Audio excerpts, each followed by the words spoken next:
ఇలాంటి దాడులు ముందే ఊహించామంటున్నారు అంబటి రాంబాబు కూతురు మౌనిక. టీడీపీ కార్యకర్తలు తమపై హత్యాయత్నం చేసిన చిన్న కేసులు పెట్టారని అంటున్నారు.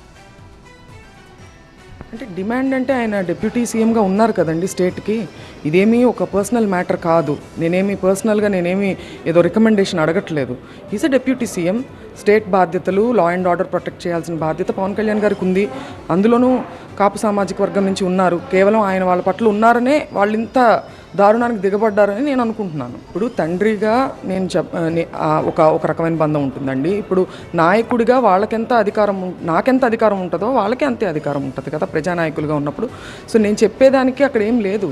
ఇప్పుడు ఆయనే క్షమాపణ చెప్పారు, వచ్చి నేను వెనక్కి తీసుకుంటాను అని ఆయనే చెప్పినప్పుడు ఇంకా నేను చెప్పేదానికి అవకాశం ఏముందండి. ఇప్పుడు వాళ్ళ మీదేమో చిన్న కేసులు నిప్పు అంటించారండి.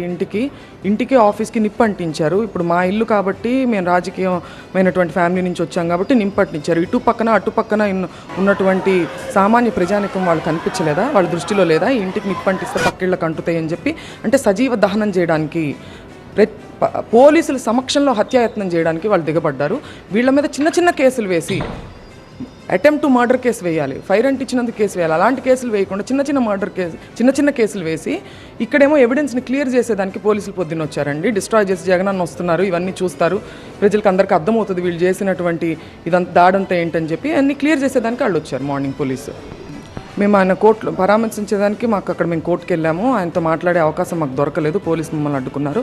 ఆయన చాలా ధైర్యంగా ఉన్నారు, ఎందుకంటే ఆల్రెడీ ప్రిపేర్డ్గా ఉన్నారు ఇట్లాంటివి జరుగుతాయి, ఇలాంటివి చేస్తుందని. కాకపోతే మా మీదకి వస్తారనేది ఆయన ఈజ్ నాట్ ప్రిపేర్డ్.